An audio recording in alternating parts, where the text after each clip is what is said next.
Don Rafael Pepe Abreu, un hombre tan conocido como cualquier presidente de la República en este país, por su andadura, como dirían los españoles, muy larga en el movimiento sindical dominicano. Él es el presidente de la Confederación Nacional de Unidad Sindical, conocida como el CENUS.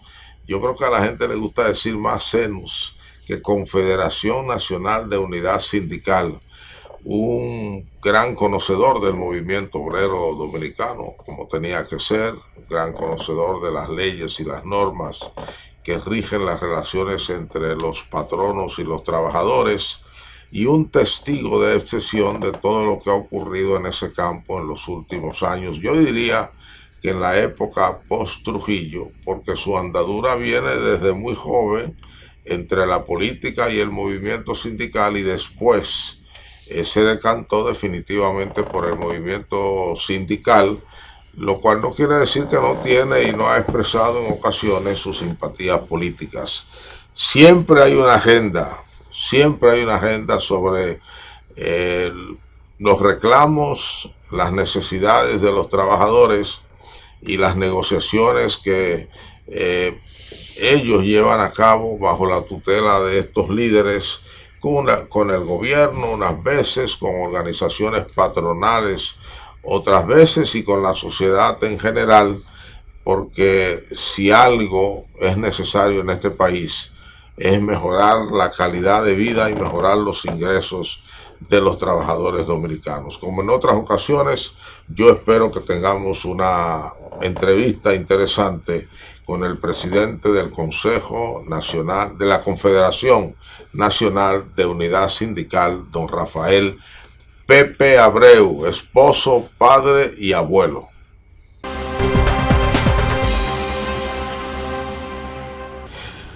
Muchas gracias, don Rafael Pepe Abreu, por acompañarme por enésima vez, y es un placer para mí, por eso lo invito siempre.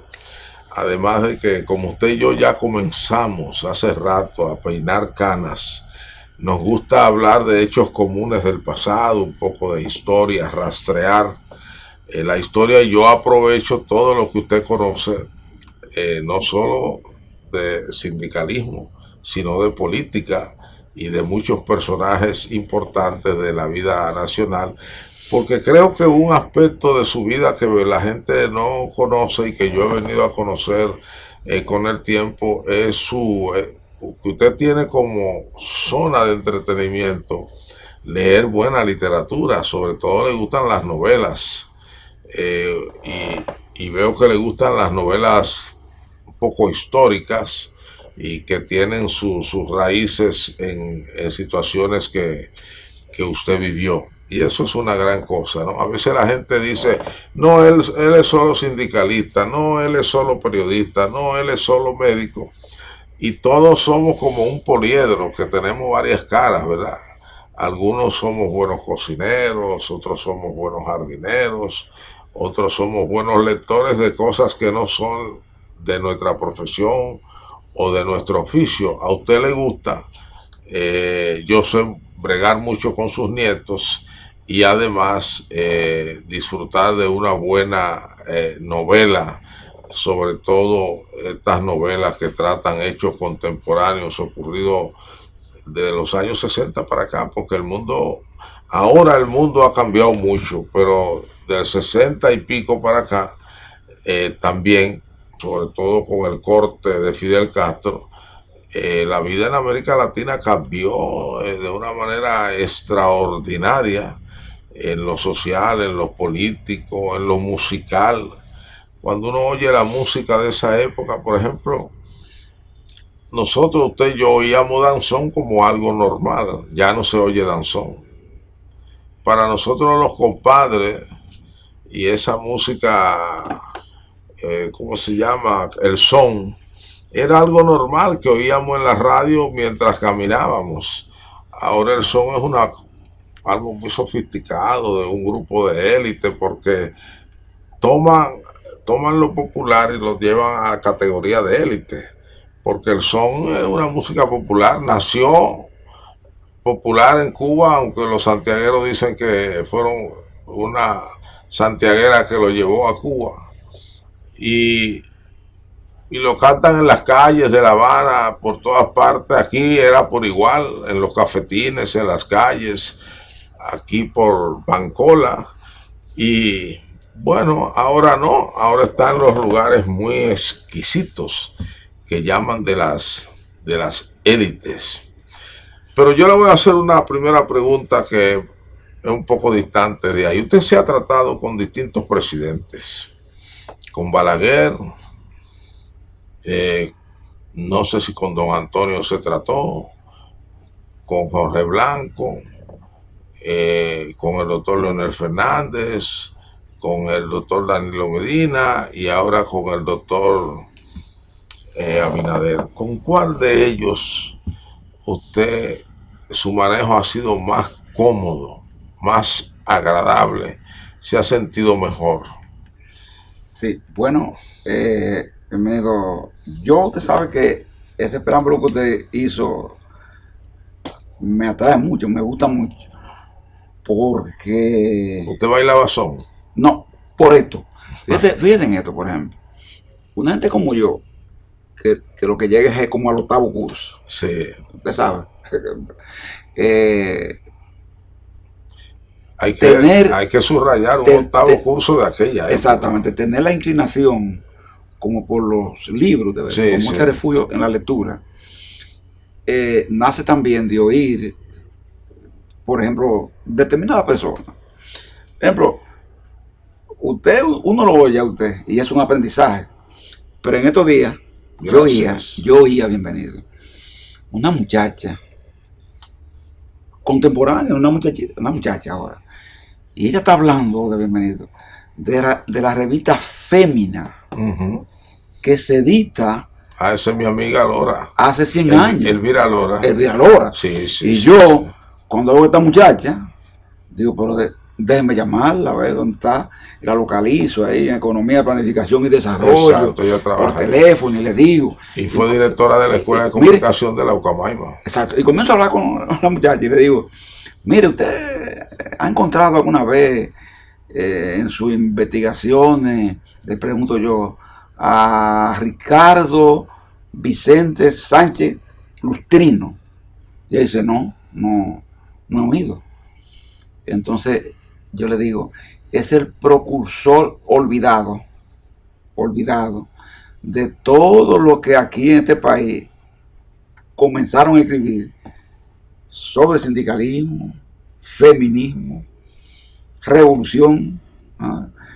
Y bienvenido, ese señor casi nadie lo... Sí, Sánchez Lustrino. Así es. No lo menciona mucho, sin embargo, fue un aportante de ese tiempo. Sí.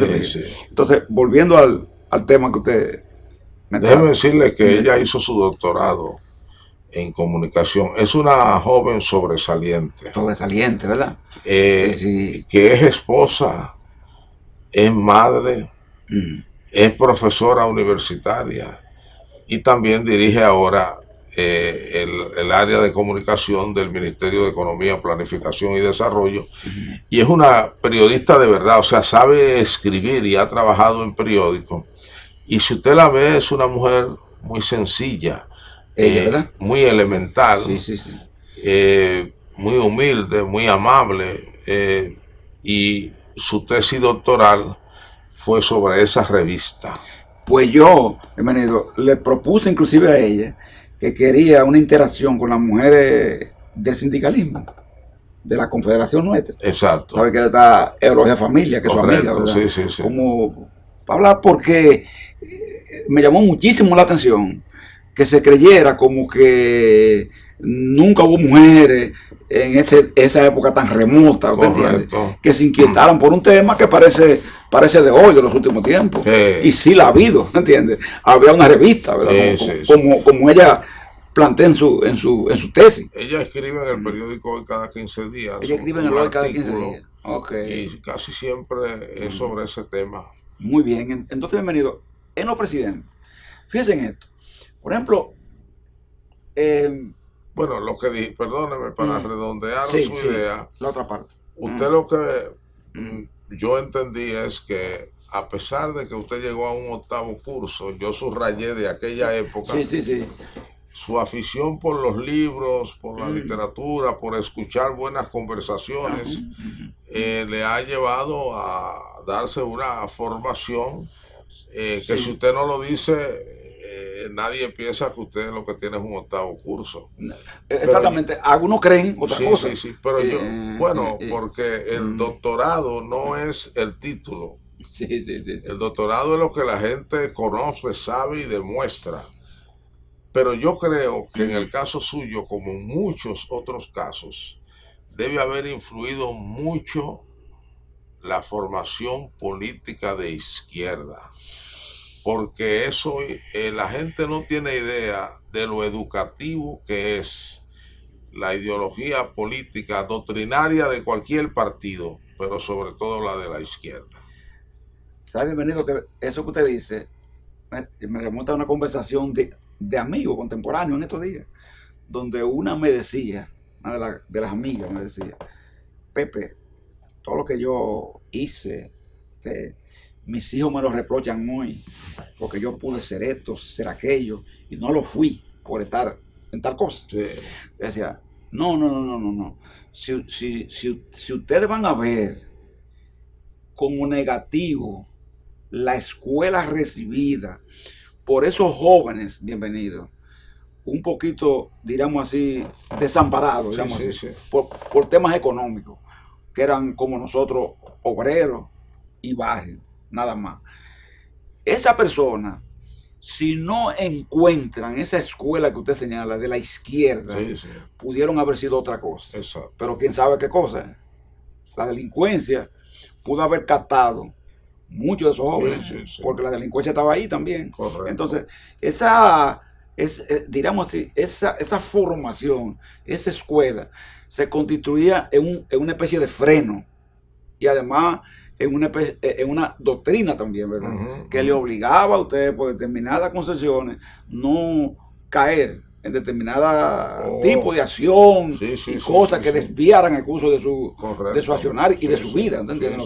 Como pasó con muchos. Ahí está el caso del Moreno. El Moreno, autodidacta totalmente. Le decía yo a su hijo Guido, que fue un programa que tiene ahí en YouTube, y yo le decía a él, ¿qué era para nosotros el Moreno? Era el muchacho que sin tener el tornero, una gran formación, el tornero, el obrero, era capaz de estudiar, debatir, discutir, hablar, sacar sí. ideas, proponerlas, desarrollarlas, ¿me entiendes? Entonces, ideas propias, porque él trató de adecuar el marxismo a la realidad dominicana, y entonces sus tesis eran muy propias, no eran copiadas. Pero bienvenido, decir que la expresión concreta del imperialismo son los gobiernos de turno, y por tanto había que confrontar a los gobiernos de turno, fue una tesis arriesgadísima, que después se denominó la táctica y la Gautró, que costó al MPD una identificación, porque la otra corriente de izquierda hablaban mucho del imperialismo y se atraían del gobierno de turno. Entonces él dice, no, los gobiernos de turno son la expresión concreta de ese imperialismo. Entonces, de ahí viene su propuesta de la táctica y de otro, que confrontaba directamente, como usted dice, ¿verdad? Directamente al MPD con el gobierno de turno, que como era el doctor que conocemos, tenía los juegos bastante pesados. Exacto. Que por cierto, sí. Por cierto, me ha llamado la atención de manera extraña que familiares del Moreno no hayan recogido todos sus artículos y hayan publicado un libro para rescatar esos aportes y que quede en la bibliografía nacional, porque son trabajos que están dispersos, muchos artículos que publicó en la revista Hora, otros que publicó en el periódico del MPD, y otros que son entrevistas que aparecieron en la misma revista Hora y también en la prensa nacional.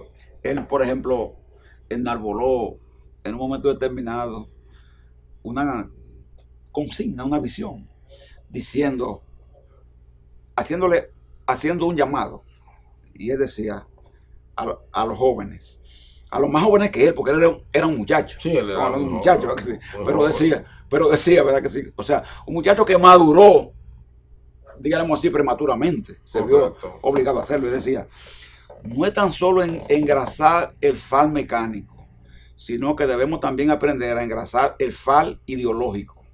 Esa era llevando la idea Sí, sí. de que no es solamente agarrar un arma, tenerla, manejarla, sino también formarse, también educarse. Entonces, como usted dice, todo su artículo, su tesis, la que él escribía, demás asuntos, es la verdad, se mantienen dispersas.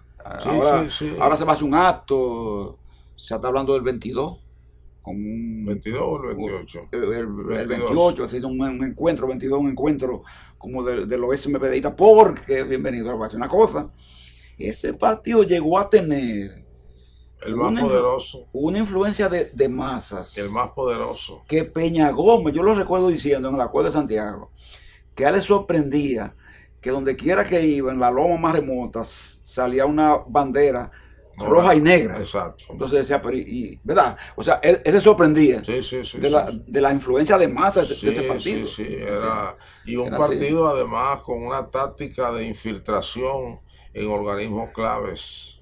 Así era, así era. Sí, Así era.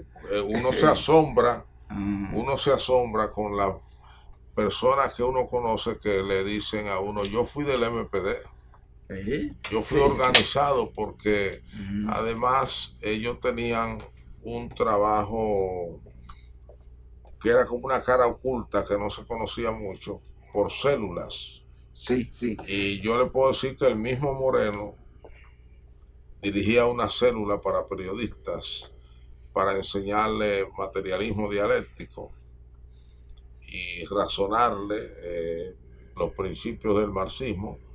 Y ahí estaban figuras, grandes periodistas de entonces y de ahora.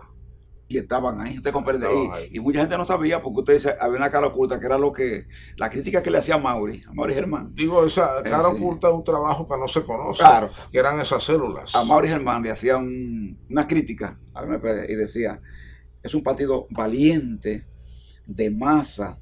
Entonces decía, pero muy abierto, es demasiado abierto. O sea, porque Mauri concebía que para ser un partido que accionaba como accionaba, tenía que ser más cerrado. Sí. Entonces, ellos intercambiaban, ¿entiendes? Pero probablemente en el área militar lo era, cerrado. Sí. Que era su área dura de confrontación. Sí, porque, por ejemplo, ¿en qué nos organizábamos nosotros?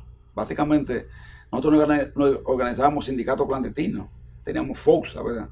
Pero, en el área barrial se mezclaba con aquellos CRC, Comandos Revolucionarios Clandestinos. Sí, claro. Entonces, esa era otra que cara. Eran brazos armados. Otra cara, que era un brazo armado. Sí. Pero ahí, por lo general, penetraban muchas personas, que era lo que Amaury decía, con poca formación. Penetraban, ¿entiendes? Entonces, que terminaban en lo que conocíamos como lumpen. Sí, y en lo que después captó, como decíamos nosotros, el enemigo, que fue que esa misma persona, muchas de ellas, la convirtieron en la banda aquella que encabezó Macorís. De ese y de otro partido. De otro partido mezclaron, ¿entiendes? Porque eran jóvenes sin ninguna formación. No, y que ya Macorís no era del MPD, sino de otro partido. Vino el 14 de junio. Sus últimos años. El primero fue el 14, pero después le evolucionó o emigró, mejor decir, hacia otros partidos. Sí. Y entonces esa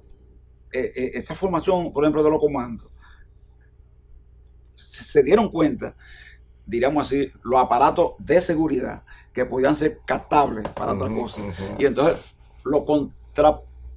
diríamos así que lo propusieron a la existencia de los propios mecanismos. Exactamente, entonces, hicieron un trabajo de que se originaron ellos. De infiltración entonces no tenía, y de contraespionaje. Claro, entonces no tenía un problema, bienvenido. Porque usted estaba con gente que conocían todo lo escondrijo, toda la forma, porque venían de ahí. Eso llegó tan lejos que llegaron a penetrar y a infiltrar el movimiento de Camaño en Cuba.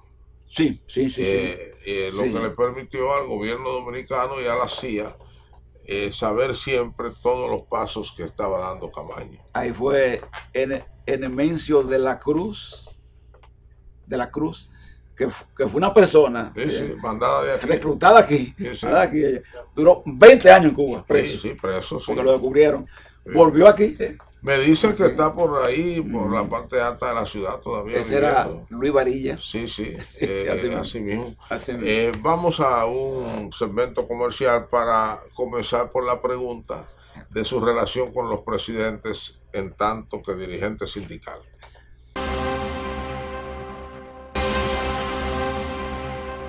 Don Pepe Abreu, entonces, vamos a la pregunta.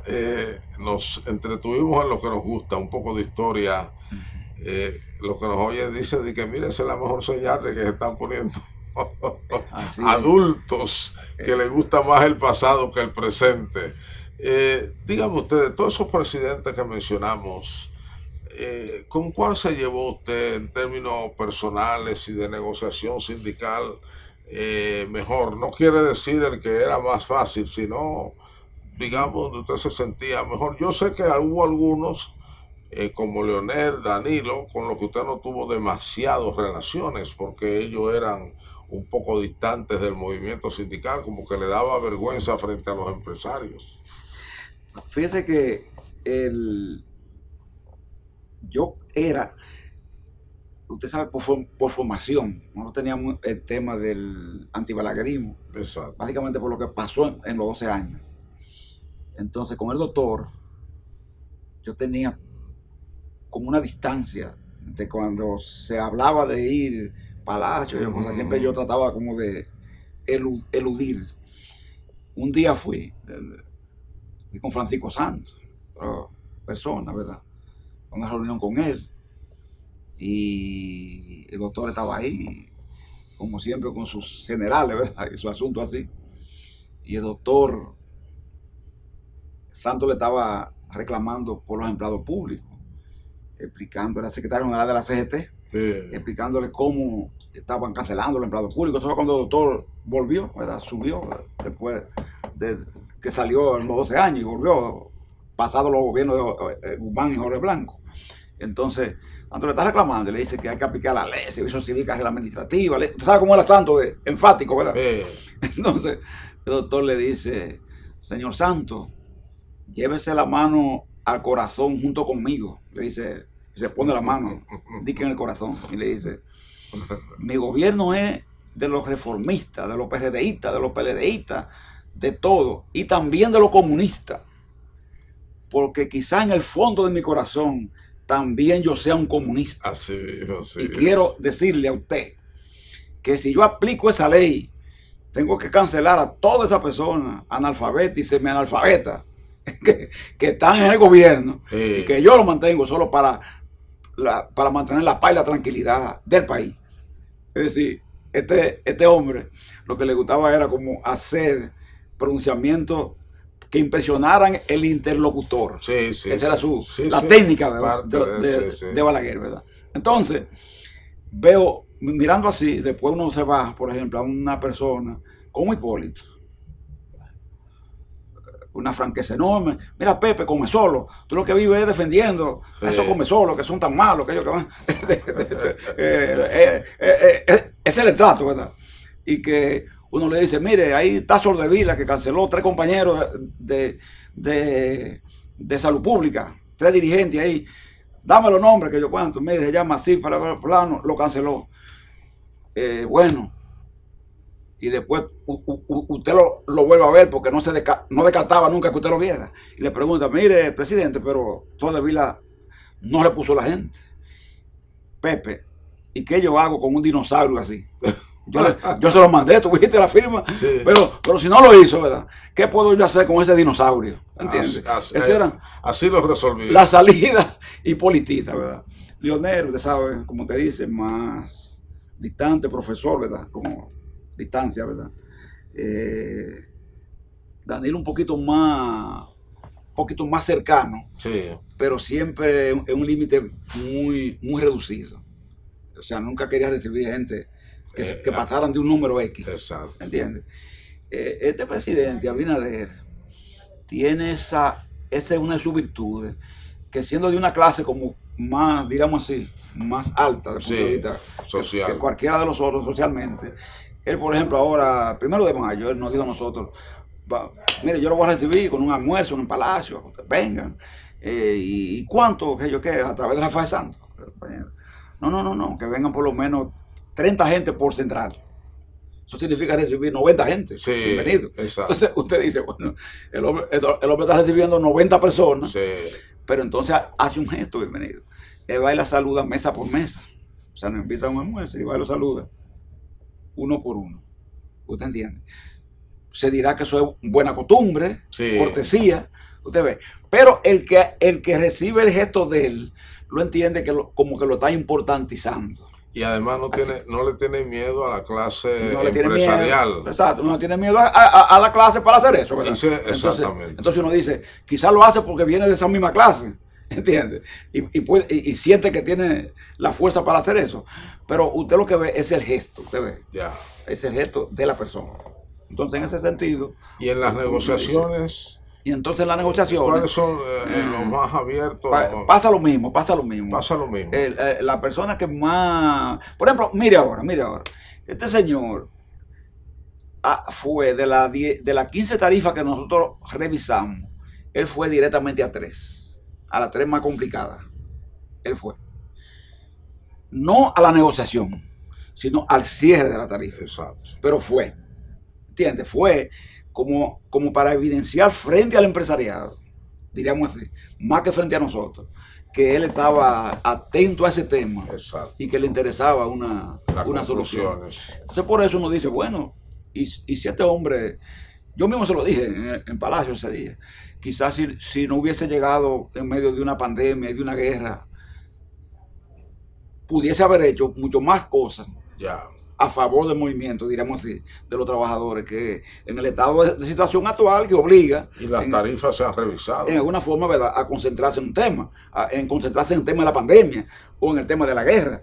Pero las tarifas se le ha hecho la revisión a todas. Sí. ¿Te entiende? Entonces usted ve eso como un gesto, ¿verdad? Que uno le pedimos ahí que resolviera el tema de los. Incluso algunas que le llamaron la atención a uno porque fueron hechas en un momento donde las cosas no estaban muy claras, como fue la del sector de los trabajadores del turismo. De turismo, sí, que fue hecha en medio de la pandemia, con una situación difícil, zona franca se hizo, construcción usted vio, y cuando le solicitamos el tema de los pensionados, de tanto cañeros como de todas las ramas, igualar las pensiones, también lo hizo un decreto y lo hizo. Le pedimos completar las cotizaciones de aquellos empleados del seguro que tenían 300 cotizaciones, pero menos de 400, usted ve, que había un grupo ahí, y también lo hizo, lo reconoció. Entonces uno dice, bueno, se nota en él con una sensibilidad, digamos así, especial en ese aspecto. Y además, por lo menos no se reúne con el movimiento sindical de noche ni a espaldas del país. No tiene ese miedo. Sino que le da el valor que tiene de cara a la opinión pública. Y en lo del código, por ejemplo, nosotros el 1 de mayo dijimos algo que nos planteó el ministro. Mire, nosotros no andamos detrás de la cesantía laboral.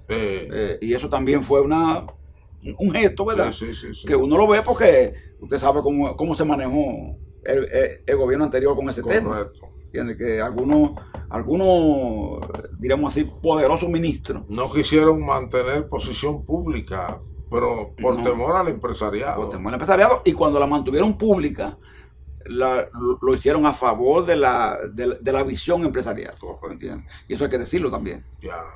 Bueno, si él se proclama como se proclama heredero del pensamiento de su padre y de Peña Gómez, eran personas que entendían no que el poder había que dárselo a los obreros, sino que en un gobierno democrático hay que mantener un equilibrio entre los distintos sectores sociales y políticos. En ese evento, yo le digo, el 1 de mayo en Palacio, él dijo, a mí, aquí se quiere decir como que uno es de derecha, o es de centro, es de aquello, es de lo otro. Yo digo, me confieso socialdemócrata, Exacto. partidario más o menos de esa línea que usted está planteando. Él lo dijo ahí, frente a nosotros, porque dice como que viven haciendo conjeturas de qué es él, y diciendo que es derecha, centro, izquierda. Bueno, que las conjeturas hay que decirle a los políticos se hacen a partir de sus actos. Exacto. Uno puede decir que es de derecha, de izquierda, pero los actos, las decisiones de gobierno son las que van a matizar la ubicación ideológica donde está un gobernante. Esa es la verdad, y la sociedad siempre hará conjeturas, y eso se mide incluso en las encuestas de opinión pública. Se pregunta muchas veces si usted, primero se le pregunta al entrevistado, al encuestado, ¿usted se considera de derecha, del centro, de izquierda? Y después se le pregunta por distintos funcionarios si lo consideran de derecha, de centro, de izquierda, pero esas consideraciones son a partir de los hechos. Fíjese, por ejemplo, ahora que usted habla de eso, bienvenido, qué interesante. Mire, el funcionariato muchas veces de los presidentes es el que le crea problemas, muchas veces más problemas que el propio presidente. Por ejemplo, el presidente frente a nosotros se ha mostrado más flexible que cierta área de los funcionarios gubernamentales, que ciertas áreas, porque hay gente que yo no sé, bienvenido, para el poder, como que un poquito lo enloquece, diríamos así, y lo convierte en distante, a veces sin haberlo sido antes, ¿entiendes? Sino cuando están situados en posiciones de poder. El poder aliena, como en sus días Carlos Marx dijo de la religión, aliena. Y el poder se convierte en un opio de los pueblos. Sí, la gente siente como que de verdad es todopoderoso y demás. No ve como los ejemplos, ¿usted entiende? Que usted sabe que salido la persona de cargo que tiene y demás, inmediatamente esa gente que decía que tiene otra actitud frente a ellos, ¿entiende? Todo el mundo, y se le alejan inclusive una gran cantidad y lo dejan solo. Y esa experiencia pasan. Como dice Felipe González, que los ex jefes de Estado son como una porcelana china, que uno no sabe para qué sirve y la gente tampoco sabe dónde ponerla. No le encuentra puesto. No le encuentra puesto. Una cosa para otra. Entonces, así se da con muchas personas. Mire, yo he tenido experiencia con gente que yo he visto, ¿verdad? Por ejemplo, que eluden dar una respuesta a cualquiera, una orientación a cualquiera, no tienen posición, una solución a cualquiera. No es un tema de dejar que la gente se desgaste, por ejemplo, detrás, buscando una solución a un tema que le corresponde a su ministerio, por ejemplo, a su cartera, y no tiene ni siquiera la atención, porque hay gente que tiene la atención, ¿verdad?, de por lo menos responder, decir, mira, que yo qué. No, hay gente que no. Es una actitud cerrada. Y eso es lo que yo digo, que esos son los mismos que contribuyen a tumbar a los presidentes, a los gobiernos y a los partidos. Así es. Esa misma gente que actúa así. Don Pepe, en estos días el Diario Libre publicó un trabajo muy interesante cuantificando con datos oficiales la cantidad de sindicatos que hay en el país. Para nuestra sorpresa tenemos una cantera bastante sustantiva de organizaciones sindicales, 1.400 sindicatos hay en todo el país. Yo no sé si usted cree que debíamos tener más o debíamos tener menos, o si eso habla de una gran fragmentación, o si habla de una gran capacidad de organización del movimiento obrero. ¿Sabe, bienvenido, que a veces la gente, usted lo ha dicho aquí más de una vez, niega el tema de los aportes del movimiento sindical y se maneja prejuiciadamente. Hay gente que tiene predefinido eso, que los sindicatos son. Sin embargo, bienvenido, cuando usted ve trabajo como esa joven habló conmigo un poco del tema. Y usted ve, Mariela Mejía. y temas que yo le expliqué a ella, ¿verdad? A esa joven, a Mariela, diciéndole, mire, lo que pasa es que aquí muchas cosas no se entienden. Bienvenido. Nosotros tenemos organizado una capa de trabajadores relativamente importante que tiene por el sindicato, por el convenio colectivo, una metodología de resolución de los conflictos que no trasciende a la calle, Correcto. que no trasciende a la prensa. ¿Por qué? Porque esa gente ya tienen pautado que cada 3 años, cada 2, ellos negocian salarios, negocian aquello, negocian lo otro. Bienvenido, esa gente está ahí, está organizada. Por ejemplo, la Sociedad Industrial Dominicana. Pero yo le pongo un ejemplo: Sociedad Industrial Dominicana, Coca-Cola, Grupo Nestlé, Corte Hermano, León Jiménez, Manicera, no sé si todavía lo mantienen. León Jiménez, cervecería. ¿La cervecería lo mantiene? Sí. Todo ese grupo está ahí. Entonces, usted dice, ¿y esa gente a qué pertenece?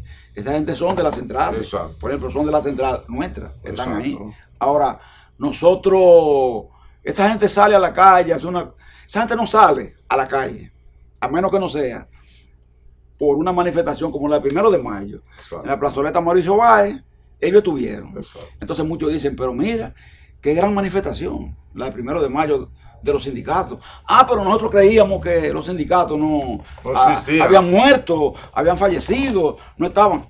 Bienvenido. No, es que hay una metodología creada, ya trazada, concertada, acordada, un modo de negociación que permite llegar a los acuerdos sin la necesidad de trascender e ir más allá de los límites que están planteados, porque no tenemos la negociación grado a grado con muchos empresarios. Exacto. Si no es grado a grado acuerdo, el Ministerio de Trabajo, si no el arbitraje, y si no hasta la huelga legal la podemos hacer. Ahora bien, ¿es en todo el escenario que eso se da? No. Hay empresas que necesariamente, bienvenido, usted tiene que enfrentarla. Por ejemplo, ahí llegó una empresa china que tuvo que cerrar. Sí. ¿Usted no vio? La de aluminio, sí. de guerra. Duró poco tiempo. Mire, esa empresa llegó y ahí se hizo un comité gestor de sindicatos. Hacía tiempo que el Ministerio de Trabajo no tomaba una decisión así. Tuvo que tomarla, ¿no entiendes? Porque esa empresa tenía más de 14 actas levantadas de infracción, ¿no entiendes? Y un comité gestor que se formó, a los muchachos que lo encabezaron, a todos lo cancelaron. ¿Sabe lo que hicieron ellos? Llenaron la empresa completa de haitianos, de ciudadanos haitianos. Sustituyendo a los dominicanos. Y todos los dominicanos quedaron. Esos fueron los chinos. Quedaron fuera. Los chinos, sí, todos haitianos. Sacan a todos los dominicanos. Entonces, es una empresa así, bienvenido. Sí. Usted tiene que fretarla, ¿entiendes? Óigase, pero distinto. no dejó de ser una decisión valiente del gobierno. Sí, no, valiente. ¿Es frecuente ese tipo de decisión? Esa tipo de decisión no es frecuente. Yo me alegro que se tomara porque casi no tiene precedente, bienvenido. No lo tiene casi. Aquí nos hemos cansado de gritar en el pasado por esos desplazamientos de técnicos dominicanos por técnicos extranjeros. Y es una pena porque esa fábrica se instaló dentro del marco de las nuevas relaciones entre China y República Dominicana. Y fue de la primera que llegó. Sí. De la primera que llega. Y recuerdo yo que los diplomáticos chinos y los dominicanos hablaron de ese hecho. Sí. Y el presidente estuvo en la inauguración y todo. Y entonces, fíjese, porque qué bueno lo que usted dice, porque ahora me entero yo de que ellos sustituyeron a los dominicanos con haitianos. A todos, casi. Y oiga lo siguiente, oiga lo que tenían. Buscando personas más sumisas. Sí, pero para que usted vea la visión de esa gente. Para que usted vea. Por eso que se habla que el dominicano no quiere trabajar. No. Oiga lo que hacían estos amigos, ¿verdad? Camaradas, ¿verdad? Míos. Porque yo fui maoísta, como usted sabe, ¿verdad? Sí. Bueno, ¿qué hacían ellos? Usted sabe que los mínimos son una referencia. Los mínimos. pero no necesariamente a todos los trabajadores usted le puede pagar el mínimo. Exacto. Usted no puede tener un gruero o un montacarguista y pretender que usted lo va a mantener con el salario mínimo. O sea, lo que hacían ellos. Todos los trabajadores, no importa el nivel técnico, ellos le pagaban el mínimo. Y ellos lo que decían era, no, nosotros no estamos violando la ley porque pagamos el mínimo y no se nos está exigiendo que le paguemos a fulano otra cosa a la otra. Es el mínimo. Entonces, por supuesto, los trabajadores no duraban ahí ni 3 meses, ni 4. Todo el mundo salía. Entonces, ¿qué decían ellos? Como no quieren trabajar los dominicanos, entonces vienen los haitianos. Como usted dice, este trabajador vulnerable, haitiano, ilegal, en tal condiciones, yo lo contrato, le pago lo que sea, viene, acepta, pero un dominicano no va a aceptar una condición de trabajo con los mínimos que hay aquí, es verdad, en el nivel de los mínimos que hay aquí, que son sencillamente referencias, pero que usted no puede aplicárselo al conjunto de los trabajadores.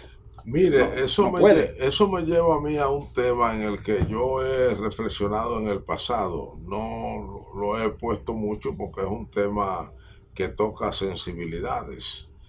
Nosotros tenemos en el país distintos empresarios de distintas procedencias. Canadienses, norteamericanos, españoles, árabes, latinos de Sudamérica, etcétera. Tenemos hasta haitianos, pero a los obreros y a los trabajadores y a los técnicos no todos lo tratan igual. Hay un tipo de empresario que al país le conviene más que otros empresarios por el beneficio que le deja a los trabajadores y a la sociedad. Y eso lo subrayo. China en el nivel internacional, sin duda, el gran fenómeno político y económico de los últimos años es China. Ahora, con mucha frecuencia salen denuncias de lo que ustedes llaman dumping social. Es decir, aquellas condiciones de producción en la que los obreros, por ejemplo, son tratados diferente a Estados Unidos y por eso su producto puede llegar más barato al mercado. Entonces, ahí el trabajador no avanza como debe avanzar. No tiene todos los derechos que debe tener. No tiene la calidad de vida que debe tener. Incluso la producción puede adolecer de determinadas características. Y yo creo que el mundo entero y nuestras sociedades tenemos que abrir los ojos. Queremos conquistar inversión extranjera, pero no toda nos conviene por igual. Bienvenido. A lo último que se llegó ahí, a esa empresa, ahora que usted habla de ese dumping, fue a que estos señores, que no lo estamos estigmatizando de que porque son chinos, no, porque no tenemos temas de nacionalidad, sino porque ellos llegaron al extremo de traer productos fabricados en China, pasarlo por aquí y tratar de meterlo en Estados Unidos. Ese fue uno de los alertas también, que Estados Unidos vetó esos productos porque se daban cuenta que no eran fabricados en República Dominicana. Exactamente. Lo que se traían hechos. No tenían el valor agregado. Claro, utilizaba el canal con el objetivo de llevar a ese mercado a competir, ¿te entiendes? Pero venían de allá. Directo, fabricado aquí. Entonces, todas esas cosas así establecen con claridad que no la inversión por inversión, que hay que ver también, ¿verdad? Correcto. Tipo de inversión, como usted dice, beneficia a la sociedad, contribuye a desarrollarla, ayuda al trabajador, no lo ayuda, porque si lo degrada, tiene poco sentido. Yo tengo un ejemplo académico.